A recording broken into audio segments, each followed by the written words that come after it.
Boundaries, the line between you and me and your preferences and somebody else's.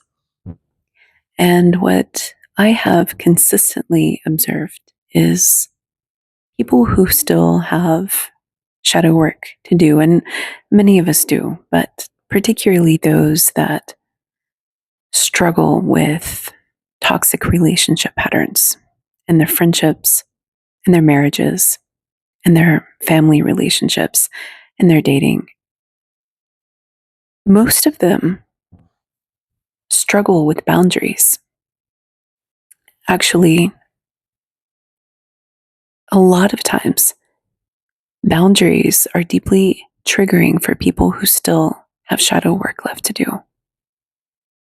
And the way that this manifests is that they either have a hard time using boundaries, so saying no to somebody that they love, and in effect, doing things that are not truly in alignment with who they actually are and who they want to become.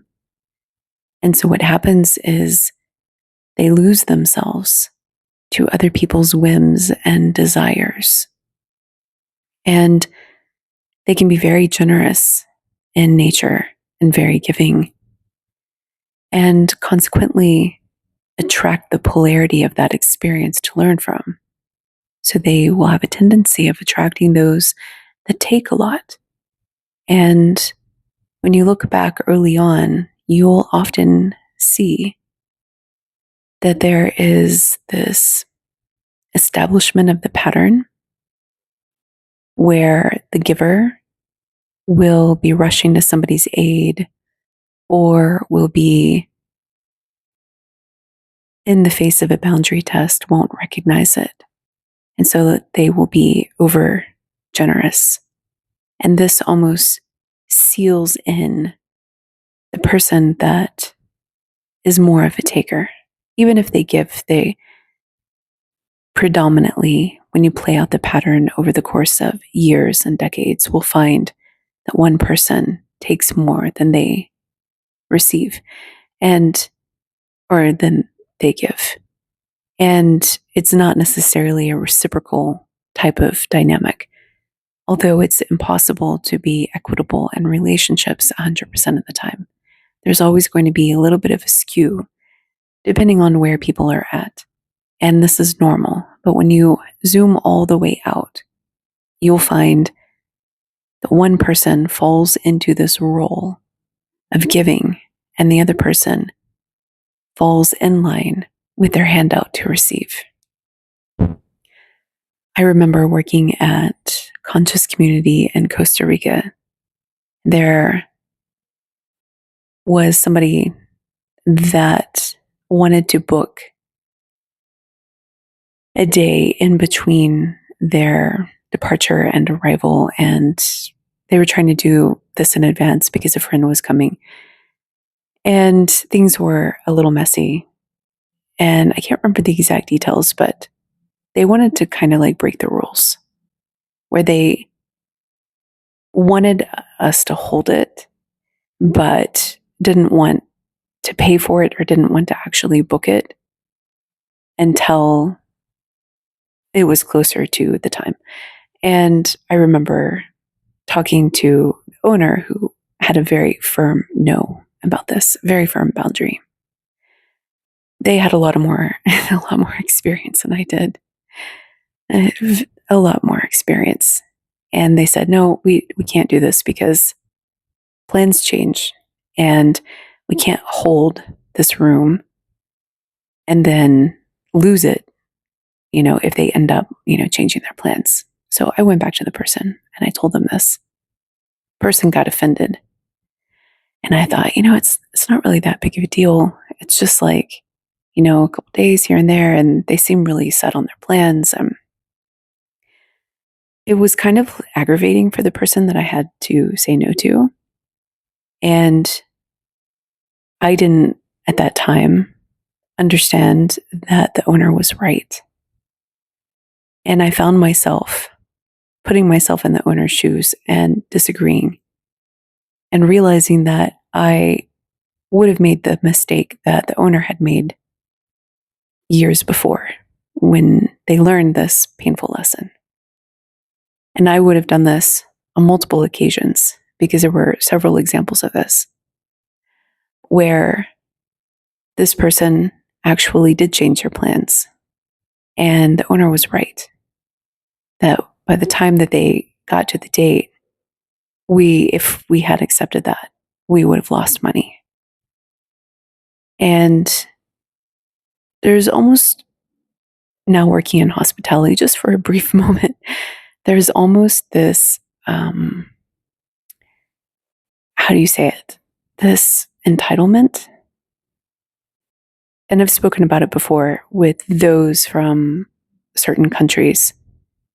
But there's almost this lack of compassion for businesses and for the impact that a consumer's behavior will personally have on somebody's business.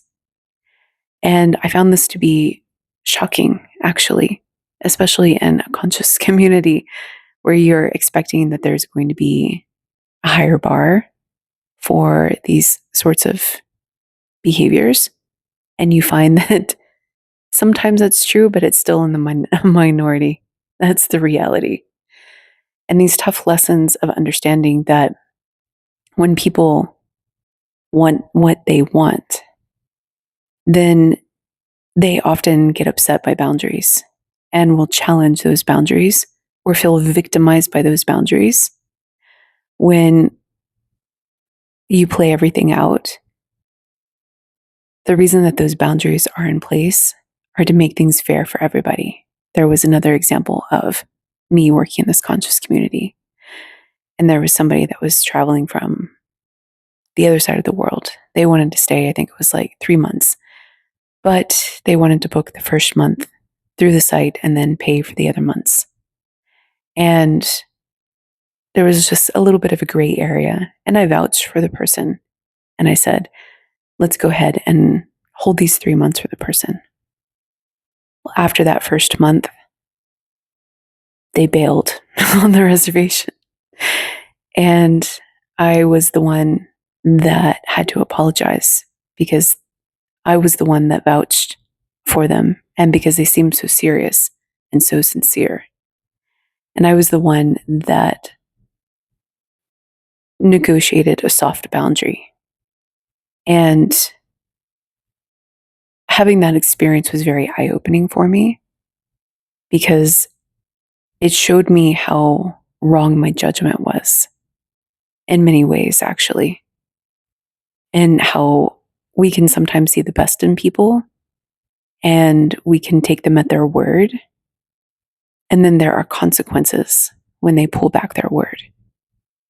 And as somebody that has had relatively weak boundaries in the past, I was a prime target. It really was. It wasn't malicious. It wasn't like that. But speaking from experience, and somebody's like, no, I'm definitely going to do it. And da, da, da, da, da. And I'm like, okay, yeah, okay. Yeah, not a problem. I know. Okay. Oh, things are looking a little different now. Okay. And then we're left holding the bag because of my weak boundaries and judgment. So as a result, I learned a lot. And what I found is that people don't like when you draw a boundary that they can't cross because everybody feels like they're the exception. Everybody does in situations like this, especially if they still have shadow work. Especially because intentions, when we make these agreements, can sometimes be very, very pure. But things change. People change their minds. People change their plans. And it ends up hurting others. It actually does. But the nature of the hospitality industry, for this particular example, you don't really get to have those conversations. Although I would sometimes have them, like the one that I vouched for who was going to stay for 3 months. I was like, what's going on? And that didn't go over so well. I said, I took you at your word, and I had high expectations that I could have confidence in you. And I'm really disappointed that your word apparently doesn't mean anything. And I just want you to know that the way that you are conducting yourself is really unfair and is not with integrity. So, in relationships, I've also found that there are those that are extremely triggered if you try to be your own person, particularly if you have any codependent inclinations, where there's this almost expectation that you are going to merge identities and not have individual preferences anymore. In the beginning, it's normal that you would be your own person, but there are some people that as you get to know them, that they expect that you're always going to be rallying for them on their side. Loyalty is really big with people like this. And this can bleed over into activities and excluding people from groups or doing things that maybe you wouldn't necessarily sign up to do.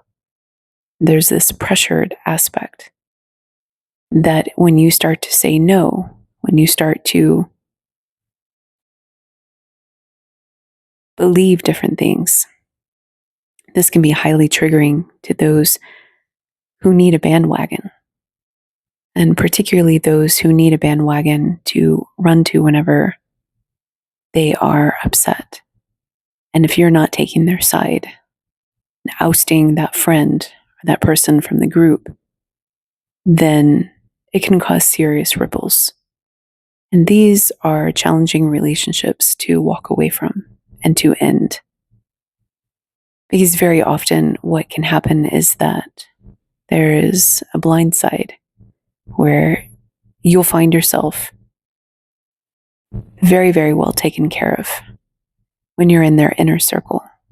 But when you start to have your own opinions and your own feelings about things, and you start to make a stand, then you could be completely caught off guard with how vicious they can be. I knew of somebody personally who I'm thinking of actually, that just by voicing their own opinions in the group were completely ousted. And of course, these opinions were a little out there at that time. It was right around the year 2020. And if you remember what was happening around then, they were taking a particular stance against receiving the treatment that was recommended. And they were using their intuition and making a judgment based on their experience and their body and everything like that. Totally within their right. But because they dissented from the opinion of the group, things turned very ugly for them. And this was actually conscious people, supposed to be in high esteem, holding each other in high esteem and operating from a high level of integrity. And that completely fell apart, unfortunately. Things got very vicious for them, which all for having their own opinion. And so boundaries, I find, are an amazing litmus test to where if you are in a friendship or relationship with somebody and they say, hey, do you want to do this thing? You say, no, I'm not really into that. And that's a problem. If the mere act of you saying, no, that's not really for me, I'm not really into that, is a problem, then you know that you are working with somebody that still has shadow work to do. Alternatively, if you are with somebody that's always saying yes to people and who demonstrate weaker boundaries, then you can estimate that at some point there are going to be certain challenges that they might be saying yes when they really mean no. They might be saying yes and letting some strange people in the door that shouldn't be let in, going against their intuition.